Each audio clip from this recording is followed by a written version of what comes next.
नमस्कार दोस्तों, मैं अजीत आप सभी का स्वागत करता हूं हमारे ऑनलाइन प्लेटफॉर्म पर। दोस्तों, कल की जो क्लास थी वो राजस्थान की उत्पत्ति से संबंधित थी।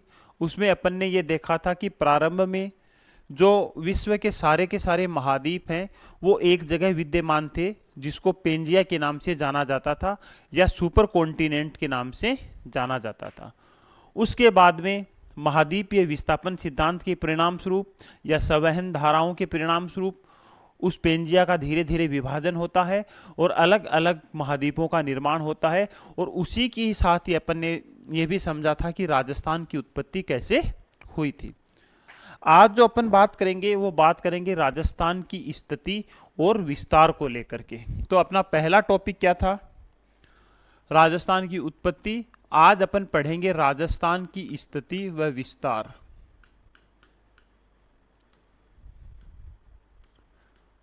राजस्थान की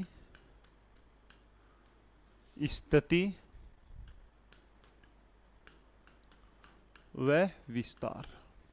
अब किसी भी क्षेत्र की, किसी भी देश की स्थिति और विस्तार को देखने के लिए या जानने के लिए या समझने के लिए कि वह क्षेत्र कहाँ स्थित है, तो उससे पहले अपने को पता होना चाहिए अक्षांश और देशांतर रेखाओं का।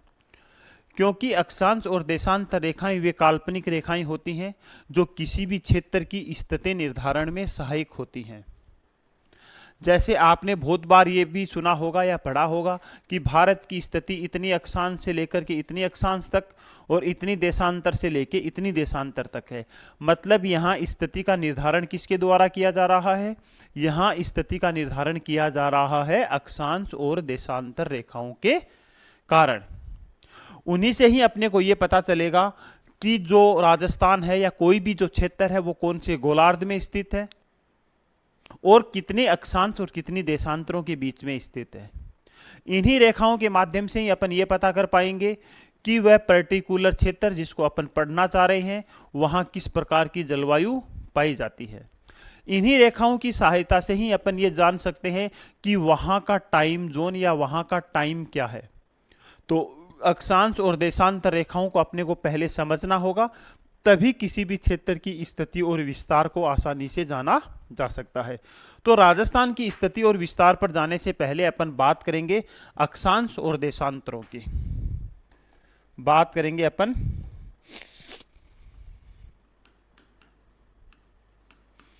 अक्षांश और देशांतर की। अब सबसे पहले तो वही बात है कि ये अक्षांश और देशांतर होते क्या हैं। ये अक्षांश और देशांतर होते क्या हैं? वैसे अगर पृथ्वी के ऊपर देखा जाए तो अक्षांश और देशांतर जैसी कोई चीज आपको दिखाई नहीं देती है, लेकिन ग्लोब के ऊपर या मानचित्र के ऊपर मानव के द्वारा कुछ ऐसी काल्पनिक रेखाओं का निर्माण किया गया जो मानव के अध्ययन को, किसी भी देश की स्थिति को, किसी भी देश की जलवायु को, किसी भी देश के समय निर्धारण में सहायता प्रदान कर सके। और इन्हीं सब चीजों के अध्ययन के लिए मानव ने ग्लोब के ऊपर कुछ काल्पनिक रेखाएं विकसित की और उन्हीं काल्पनिक रेखाओं को कहा जाता है अक्षांश और देशांतर रेखाएं या अक्षांश व देशांतर। तो पहला वर्ड यहां एक निकल करके आया है कि अक्षांश और देशांतर क्या होती हैं? काल्पनिक रेखाएं होती हैं। काल्पनिक रेखाएं होती हैं। पहली चीज निकल करके आ गई। तो अक्षांश और देशांतर वास्तव में ऐसी पृथ्वी के ऊपर कोई रेखाएं नहीं होती हैं। ये क्या होती हैं? ये काल्पनिक रेखाएं होती हैं जो पृथ्वी के ऊपर क्षैतिज और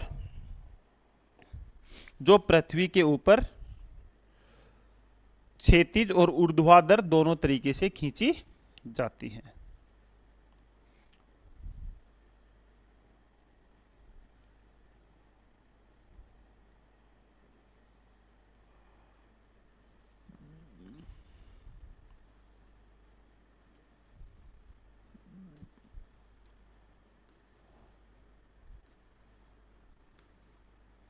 ये क्या है, ये अक्षांश रेखाएं हैं। तो दूसरी बात क्या निकल करके आई है कि अक्षांश रेखाएं काल्पनिक होती हैं, अक्षांश और देशांतर रेखाएं क्षैतिज व लंबवत खींची जाती है,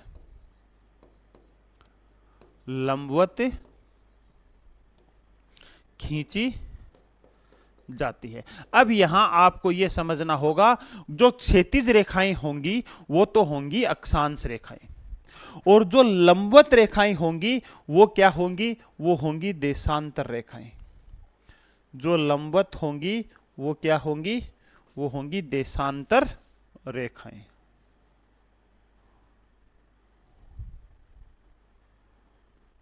और यहां से एक क्वेश्चन बन जाता है अच्छा, कि अक्षांश और देशांतर रेखाओं के जाल को क्या कहा जाता है। अक्षांश व देशांतर रेखाओं के जाल को क्या कहा जाता है। ये कौन सी रेखाएं हो गई, ये देशांतर रेखाएं हो गई। तो जो लंबवत रेखाएं होंगी वो देशांतर रेखाएं होंगी, जो क्षैतिज रेखाएं होंगी वो अक्षांश रेखाएं होंगी या अक्षांश होंगे। अब ये अक्षांश और देशांतर रेखाओं का जो ये जाल होता है, इसको कहा जाता है भौगोलिक ग्रिड। इसको क्या कहा जाता है, इसको कहा जाता है भौगोलिक ग्रिड। अक्षांश व देशांतर रेखाओं के जाल को भौगोलिक ग्रिड कहा जाता है।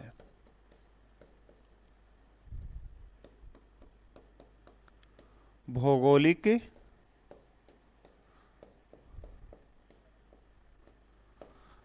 ग्रिड कहा जाता है। क्लियर है यहां तक। अब यहां तीन बातें आपको याद रखनी है। पहली बात तो पृथ्वी के ऊपर अक्षांश और देशांतर रेखाओं जैसी कोई रेखाएं नहीं होती हैं, ये काल्पनिक रेखाएं होती हैं जो मानव के अध्ययन को सुविधाजनक बनाने की दृष्टि से खींची गई है। दूसरी बात है, जो क्षैतिज रेखाएं होंगी, जो क्षैतिज रेखाएं होंगी वो तो कहलाएंगी अक्षांश, और जो लंबवत होंगे वो कहलाएंगे देशांतर। अब इन्हीं अक्षांश और देशांतर रेखाओं का जो जाल बन रहा है उसको कहा जाता है भौगोलिक ग्रिड। और यहां से कई बार क्वेश्चन आया हुआ है कि भौगोलिक ग्रिड क्या होता है। तो अक्षांश और देशांतर रेखाओं के जाल को भौगोलिक ग्रिड कहा जाता है। क्लियर है। अब अपन बात करेंगे पर्टिकुलर अलग अलग की, कि अक्षांश तो क्या होते हैं और देशांतर क्या होते हैं। तो लगाते हैं अपन हेडिंग। सबसे पहले बात करेंगे अपन अक्षांश की।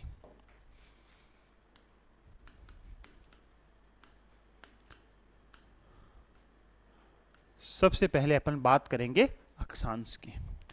तो पहला तो अपन समझ ही चुके हैं कि अक्षांश रेखाएं कैसी होती हैं।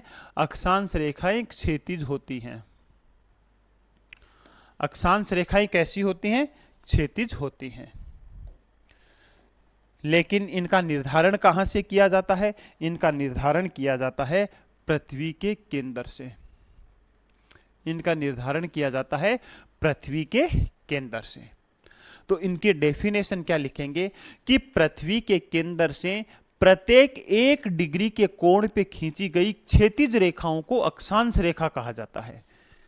पृथ्वी के केंद्र से प्रत्येक 1 डिग्री के कोण पर खींची गई रेखाओं को क्या कहा जाता है, अक्षांश रेखाएं कहा जाता है। और यहां आते ही कोण कितना बन जाता है, 90 डिग्री का बन जाता है। तो इनकी डेफिनेशन क्या लिखेंगे, डेफिनेशन लिखेंगे पृथ्वी के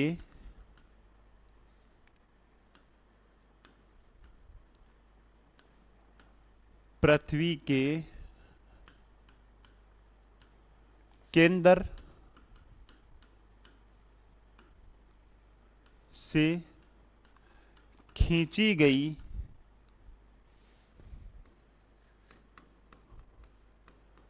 कोणीय पृथ्वी के केंद्र से मापी गई, पृथ्वी के केंद्र से मापी गई कोणीय दूरी को अक्षांश कहते हैं, अक्षांश कहते हैं। ये अक्षांश रेखाएं क्षैतिज खींची जाती हैं, क्षैतिज रूप से ऐसे भी लिख सकते हो, खींची जाती हैं। या ये भी लिख सकते हो कि पृथ्वी के केंद्र से प्रत्येक 1 डिग्री के अंतराल पे खींची गई क्षैतिज रेखाओं को अक्षांश रेखाएं कहा जाता है। ये चीज आपको ध्यान रखना है, या अक्षांश कहा जाता है। क्लियर है? अब कैसे निर्धारण होगा? पृथ्वी के केंद्र से यहां 1 डिग्री यहां पॉइंट करेंगे और एक रेखा खींच देंगे, फिर यहां 2 डिग्री पॉइंट करेंगे और यहां एक रेखा खींच देंगे। अब ये रेखाएं क्षैतिज खींची जाती हैं तो हो जाती हैं अक्षांश, और लंबवत खींची जाती हैं तो हो जाती हैं देशांतर। ठीक है, अब देखो अक्षांश और देशांतर रेखाओं में जो सबसे मुख्य अक्षांश रेखा होती है वो होती है 0 डिग्री। वो कौन सी होती है? वो होती है 0 डिग्री।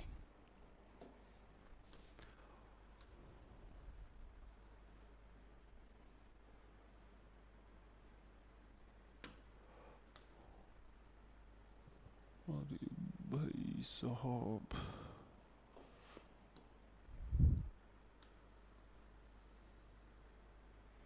वो कौन सी रेखा होती है? वो होती है 0 डिग्री। इसको बोला जाता है 0 डिग्री। अब जो 0 डिग्री अक्षांश रेखा है, ये सभी अक्षांशों में सबसे प्रमुख रेखा कहलाती है। क्यों? क्योंकि बाकी सभी अक्षांश रेखाओं का निर्धारण पृथ्वी के केंद्र से इसी के आधार पर किया जाता है। तो कहीं कहीं ये भी आपको लिखा हुआ मिलेगा कि अक्षांश रेखाएं 0 डिग्री अक्षांश के समानांतर होती हैं, 0 डिग्री अक्षांश के समानांतर होती हैं। अब जैसे ही अपन 0 डिग्री अक्षांश का निर्धारण करते हैं तो इसके निर्धारण के साथ ही पृथ्वी जो पहले एक थी वो 2 भागों में विभाजित हो जाती है। और कौन से 2 भागों में विभाजित हो जाती है? ये भाग तो इसका कहलाएगा उत्तरी गोलार्ध, ये भाग तो कहलाएगा उत्तरी गोलार्ध, और ये वाला भाग कहलाएगा दक्षिणी गोलार्ध। क्लियर है? अब देखो, गोलार्ध मतलब गोले का आधा भाग। पूरे गोले का आधा भाग अपन कर चुके हैं, तो ये दिशा दक्षिणी है तो ये दक्षिणी गोलार्ध, ये दिशा उत्तरी है तो ये उत्तरी गोलार्ध। डायरेक्शन का तो आपको पता है ना कि डायरेक्शन का निर्धारण किस तरीके से होता है। जैसे ऊपरी ऊपर होगा नॉर्थ, नीचे होगा साउथ, हमेशा दाहिने हाथ की तरफ होगा पूर्व और उसके विपरीत हो जाएगा पश्चिम। तो ये डायरेक्शन आपकी नोटबुक में या मैप में रहेगी। क्लियर है? अब अपन बात करते हैं कि जैसे ही 0 डिग्री अक्षांश रेखा का निर्धारण किया जाता है तो ये कहलाती है भूमध्य रेखा। मतलब वह रेखा जो पृथ्वी को 2 बराबर भागों में विभाजित करती है, और भूमध्य रेखा से ही पृथ्वी 2 गोलार्धों में विभाजित हो जाती है, उत्तरी गोलार्ध और दक्षिणी गोलार्ध। तो इसको क्या कहा जाता है? इसको कहा जाता है भूमध्य रेखा। इसको कहा जाता है विषुवत रेखा। इसको कहा जाता है विषुवत रेखा, और स्टार लगा के लिखोगे, इसी को ही कहा जाता है महान व्रत। इसी को ही कहा जाता है ग्रेट सर्कल। अब ग्रेट सर्कल क्यों कहा जाता है, इसको समझते हैं अपन। देखो पृथ्वी की आकृति कैसी है? पृथ्वी की आकृति है गोल। तो आप ग्लोब के ऊपर एक रेखा बनाओगे, उसके सेंटर में एक रेखा बनाओगे, तो वो क्या एक लाइन होगी या एक वृत्त होगा? ये पूरा का पूरा एक वृत्त है।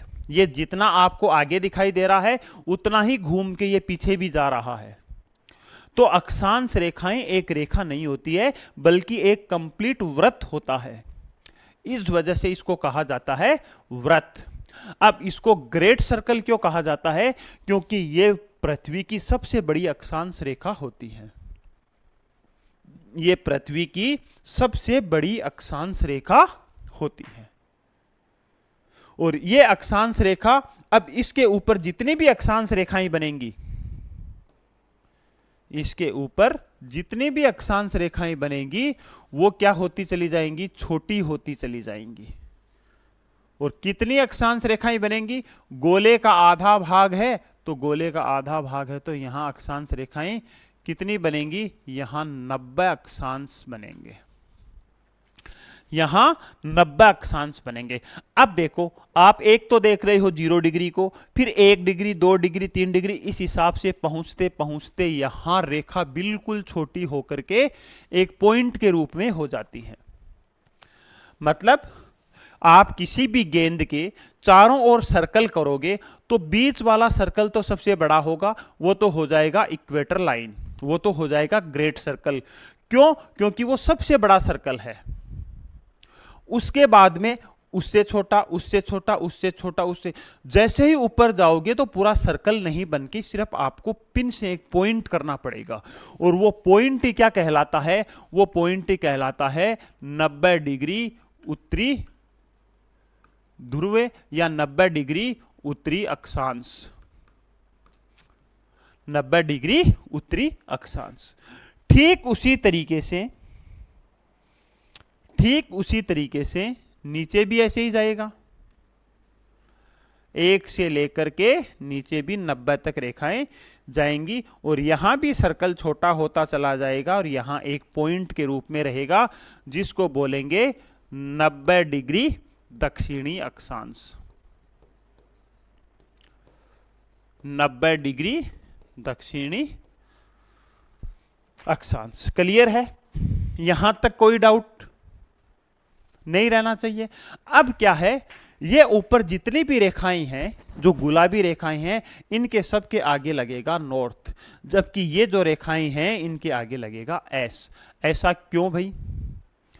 क्योंकि ये सारी की सारी रेखाएं उत्तरी गोलार्ध में हैं और ये सारी की सारी रेखाएं दक्षिणी गोलार्ध में हैं।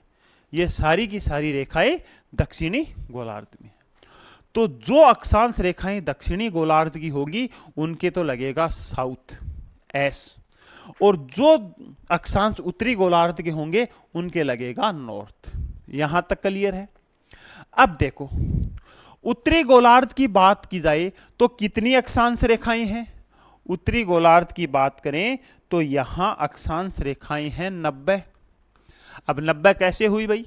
ये 0 तो छोड़ देते हैं क्योंकि इनसे तो अपन ने निर्धारण शुरू किया था। यहां पृथ्वी के केंद्र से 1 डिग्री 2 डिग्री 3 डिग्री ऐसे करते करते करते अपन पहुंच गए 90 डिग्री तक। तो यहां तो कितनी रेखाएं होंगी, सॉरी कितने अक्षांश होंगे? 90। और यहां भी कितने हो जाएंगे? 90। यहां भी कितने हो जाएंगे? 90। अब अगर बात की जाए टोटल अक्षांश रेखाओं की, कुल अक्षांश की अगर बात की जाए तो कितने होंगे? 90 प्लस 90 180 होंगे। क्या यह बात सही है? नहीं, क्योंकि एक अपने को ये वाली भी जोड़नी पड़ेगी, ये 0 डिग्री भी अक्षांश जोड़ना पड़ेगा।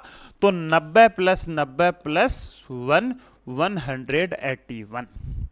ये क्या हो गए? ये हो गए आपके टोटल अक्षांश।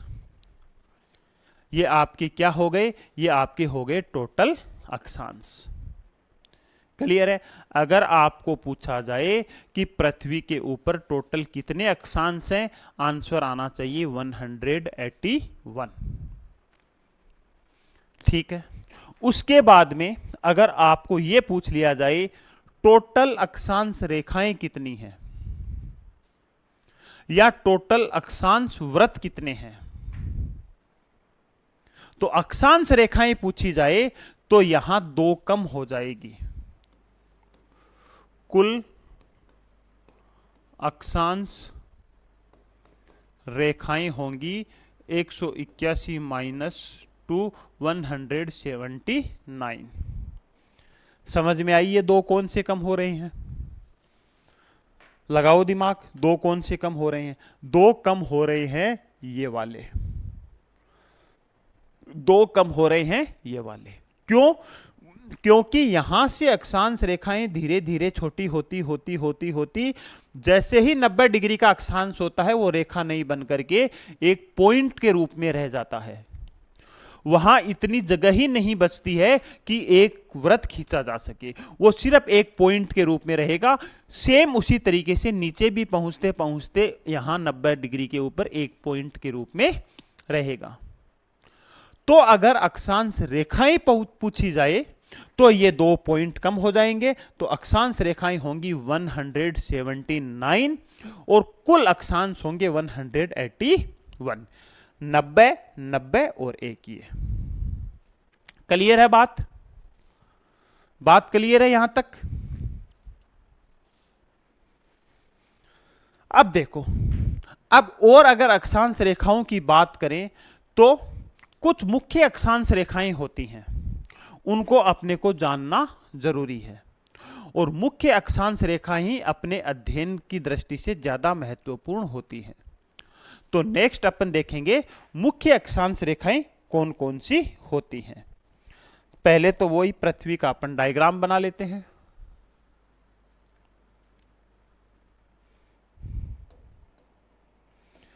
पहली तो मुख्य अक्षांश रेखा की अपन बात कर ही चुके हैं, इसको बोलेंगे अपन 0 डिग्री। ठीक है। अब दूसरी जो मुख्य अक्षांश रेखा है जो अपने सबसे ज्यादा काम की रहेगी वो है 23.5 डिग्री।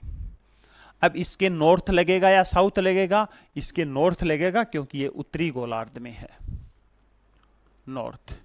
ठीक एक रेखा ऐसी ही दक्षिणी गोलार्ध में भी होती है, उसको बोलेंगे 23.5 डिग्री साउथ। क्लियर है? क्लियर है यहां तक? अब देखो एक और अक्षांश रेखाएं होती हैं, खैर वो ज्यादा अपने अध्ययन की दृष्टि से ज्यादा महत्वपूर्ण नहीं, लेकिन जलवायु कटिबंध के अध्ययन की दृष्टि से महत्वपूर्ण है। सेम उसी तरीके से एक 66.5 डिग्री रेखा ऊपर भी होगी, नॉर्थ। अब इन जो मुख्य अक्षांश रेखाएं हैं इनको अलग अलग नामों से जाना जाता है। जैसे इसको तो अपन ने क्या बोला था? इसको तो बोला था अपन ने भूमध्य रेखा। विश्व का सबसे बड़ा अक्षांश 0 डिग्री। 23.5 डिग्री नॉर्थ को अपन बोलेंगे कर्क रेखा। 23.5 डिग्री साउथ को अपन बोलेंगे मकर रेखा। यहां तक तो लगभग लोगों को याद रहता है, लेकिन 66.5 को अपन बोलेंगे आर्कटिक रेखा। अब आर्कटिक रेखा क्यों बोलेंगे? क्योंकि उत्तर में आर्कटिक महासागर के आधार पर इसका नामकरण किया गया था, और नीचे अंटार्कटिका महाद्वीप के आधार पर इसका नामकरण कर दिया गया, अंटार्कटिक रेखा। अब अगर आपको कहीं यह मिल जाए मकर व्रत या भूमध्य व्रत या अंटार्कटिक व्रत या आर्कटिक व्रत, तो आपको कंफ्यूज नहीं होना है, क्योंकि ये रेखा नहीं, ये पूरा का पूरा एक व्रत, एक सर्कल होता है। इस वजह से यहां व्रत भी लिखा जा सकता है। ठीक है। अब देखो, पहली बात तो अपन ने क्या की थी कि अक्षांश रेखाओं से स्थिति का निर्धारण किया जाता है। अब स्थिति या गोलार्ध का निर्धारण किया जाता है, तो अगर 0 डिग्री के ऊपर जो भी एरिया होगा, जो भी क्षेत्र होगा, वो कौन से गोलार्ध में होगा? उत्तरी गोलार्ध में होगा। जबकि नीचे कौन से गोलार्ध में होगा? दक्षिणी गोलार्ध में होगा।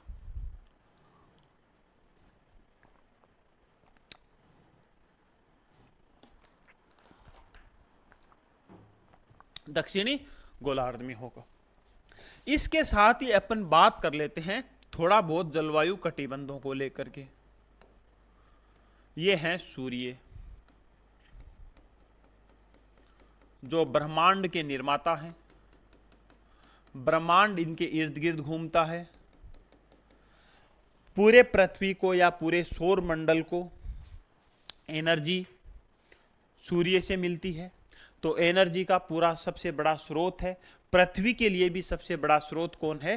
सूर्य है। देखो, अब जो सूर्य की जो स्थिति मानी जाती है वो सबसे पहले मानी जाती है भूमध्य रेखा के ऊपर, और सूर्य कभी कभी कर्क रेखा के ऊपर पहुंचता है, कभी कभी मकर रेखा के ऊपर पहुंचता है। इसको बोला जाता है सूर्य का उत्तरायण होना, सूर्य का दक्षिणायन होना। यहां एक बात फिर समझ लेना, सूर्य नहीं घूमता है, पृथ्वी घूमती है। पृथ्वी घूमती है, और पृथ्वी का 23 डिग्री नॉर्थ से लेकर के 23.5 डिग्री साउथ वाला भाग हमेशा सूर्य के आमने सामने होता रहता है। कभी ये भाग हो जाता है, कभी ये भाग हो जाता है, लेकिन ये दोनों भाग कभी भी सूर्य के सामने नहीं आते, कारण पृथ्वी का अपने अक्ष के ऊपर 23.5 डिग्री झुकी होना। ठीक है, जैसे ये पृथ्वी झुक जाएगी तो ना तो यहां सूर्य की किरणें पहुंचेगी ना यहां पहुंचेगी। खैर, उतने डेप्थ में अपन यहां नहीं जाने वाले। तो ये जो सूर्य की किरणें हैं वो इस भाग में सीधी पड़ती हैं। इस भाग में सूर्य की किरणें सीधी पड़ती हैं। अगर इस भाग में सूर्य की किरणें सीधी पड़ रही है तो ये भाग पृथ्वी के ऊपर सबसे ज्यादा ऊष्मा भी प्राप्त करता है, और ऊष्मा भी प्राप्त करता है तो यहां तापमान कैसा होगा? ज्यादा होगा। क्यों? क्योंकि सूर्य के जस्ट सामने है, और तापमान ज्यादा होगा तो इसको बोल दिया जाता है उष्ण कटिबंध। अब खैर अपने को यहां कटिबंध नहीं पढ़ने हैं, कटिबंध अपन पढ़ेंगे जब जलवायु पढ़ेंगे तब। लेकिन ये जो कटिबंध शब्द है ये रिलेटेड है अक्षांश रेखाओं से। तो क्या होता है भाई कटिबंध? तो कटिबंध होता है दो अक्षांश रेखाओं के बीच का क्षेत्र। दो अक्षांश रेखाओं के बीच का क्षेत्र क्या कहलाता है? कटिबंध कहलाता है। दो अक्षांश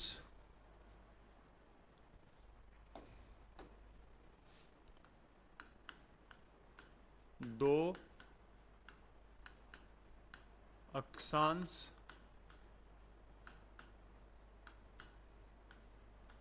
रेखाओं के बीच का क्षेत्र क्या कहलाता है? कटिबंध। क्या कहलाता है? पेटी। क्या कहलाता है? मेखला। इंग्लिश में बोले तो क्या कहलाता है? जोन। अब समझ में आया आपको कि क्लाइमेट ज्योग्राफी में बहुत बार आपने पढ़ा होगा कि उष्ण कटिबंधीय मेखला, उष्ण कटिबंधीय पेटी, व्यापारिक पवन पेटी, कुछ ऐसी चीजें। ये क्या होती हैं? ये दो अक्षांश रेखाओं के बीच का क्षेत्र होता है जिसको जोन कहा जाता है, जिसको कटिबंध कहा जाता है, जिसको पेटी कहा जाता है, जिसको मेखला कहा जाता है। ठीक है, अब अपन बात करें इस क्षेत्र की। अब इस क्षेत्र में क्या होता है? कभी सूर्य की किरणें सीधी पड़ती हैं और कभी सूर्य की किरणें तिरछी पड़ती हैं, तो इसको कहा जाता है शीतोष्ण कटिबंध, क्योंकि यहां कभी गर्मी होती है कभी सर्दी होती है। इसको कहा जाता है शीतोष्ण कटिबंध। यहां सूर्य की किरणें कभी भी सीधी नहीं पड़ती है, हमेशा तिरछी पड़ती हैं, तो इसको कहा जाता है शीत कटिबंध। इसको क्या कहा जाता है? शीत कटिबंध कहा जाता है। क्लियर है यहां तक? तो सूर्य की स्थिति के आधार पर जलवायु कटिबंधों का निर्धारण किया जाता है।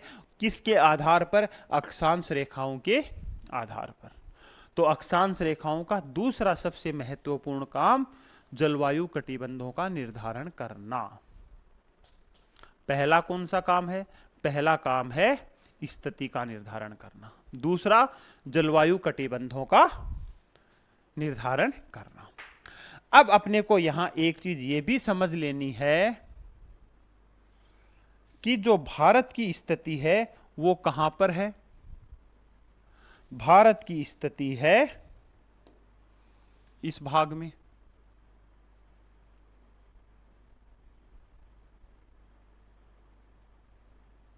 ये क्या है, ये भारत है।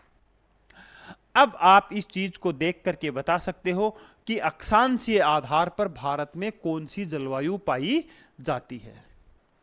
खैर अपने को यहां लोकल फैक्टर के ऊपर बात नहीं करनी है कि हिमालय की स्थिति ने भारत की या राजस्थान की जलवायु को कैसे प्रभावित किया है। इतना डेप्थ में अपने को यहां नहीं जाना है। ना ही अपने को अरावली के संदर्भ में जाना है कि अरावली ने राजस्थान की जलवायु को कैसे प्रभावित किया है। अपने को यहां बात करनी है सिर्फ और सिर्फ अक्षांशीय आधार पर। और अक्षांशीय आधार पर देखा जाए तो भारत में दो जलवायु पाई जाती है। उत्तरी भाग में शीतोष्ण, इस भाग में शीतोष्ण, जबकि दक्षिणी भाग में उष्ण, दक्षिणी भाग में उष्ण जलवायु पाई जाती है। और अब राजस्थान की स्थिति का भी पता करें तो राजस्थान कहां है।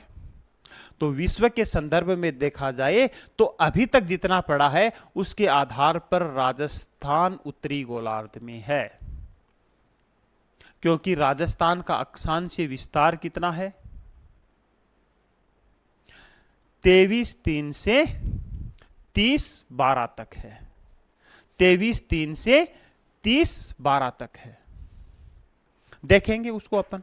तो राजस्थान की स्थिति अक्षांशीय दृष्टि या विश्व के संदर्भ में देखा जाए तो उत्तरी गोलार्ध में है,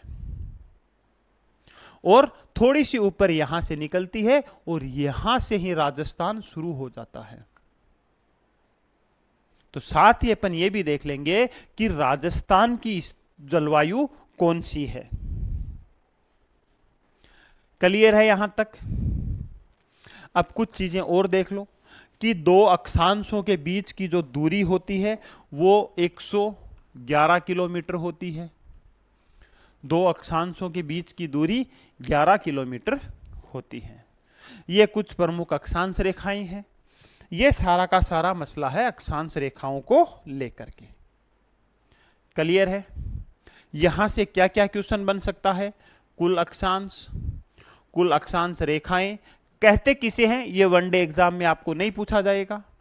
इसके अलावा आपको भूमध्य रेखा के बारे में पूछा जा सकता है, या आपको यह पूछा जा सकता है कि महानुव्रत कौन सी अक्षांश रेखा होती है, या आपको यह पूछा जा सकता है कि कर्क और मकर रेखाएं क्या होती हैं, या आपको यह पूछा जा सकता है कि कौन सा जलवायु कटिबंध किन किन अक्षांशों के बीच में स्थित है।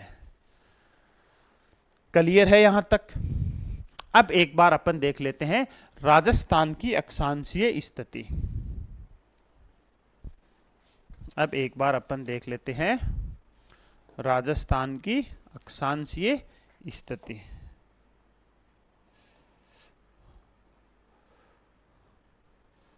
ये है राजस्थान,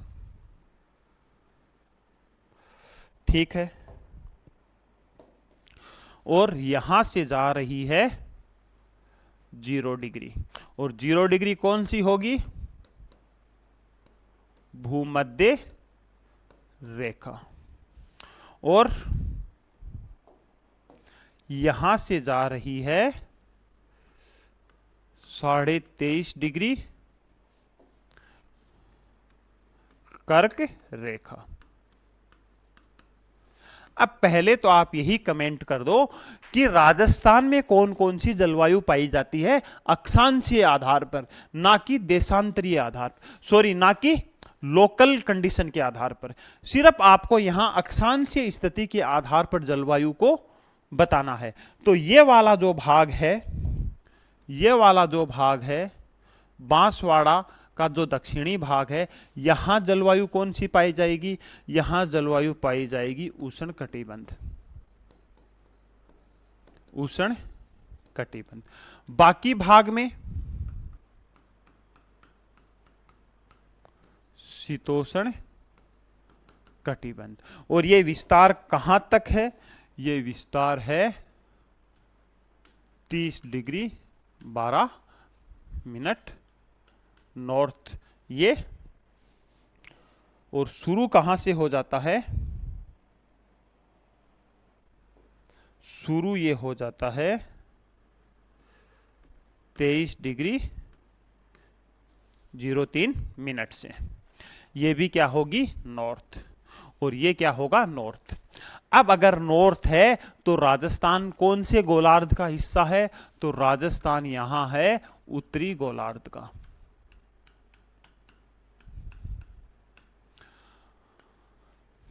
तो अक्षांशीय स्थिति के आधार पर देखा जाए तो राजस्थान उत्तरी गोलार्ध में स्थित है। पहली चीज क्लियर है। राजस्थान में जलवायु की तो खैर अपन बाद में भी बात करेंगे आगे। यहां सिर्फ यह समझाना था क्योंकि अपन यहां इसको पढ़ रहे हैं। कई बार यह क्वेश्चन पूछा गया है कि अक्षांशीय आधार पर राजस्थान में कौन सी जलवायु सबसे ज्यादा पाई जाती है? आंसर आ जाएगा शीतोष्ण कटिबंध। यह क्वेश्चन भी आ सकता है कि बांसवाड़ा के दक्षिणी भाग में अक्षांशीय स्थिति के आधार पर कौन सी जलवायु पाई जाती है? उष्ण कटिबंधीय। तो ये जो कॉन्सेप्ट हैं ये आपको हर क्वेश्चन की तैयारी करवाते हैं। सॉरी भाई, ठीक है, यहां तक क्लियर है। अब कई बार यह भी पूछा जाता है कि सूर्य की किरणों का सबसे ज्यादा तिरछापन कहां होता है? एक बार समझ लेते हैं, कर आगे भी समझेंगे इसको।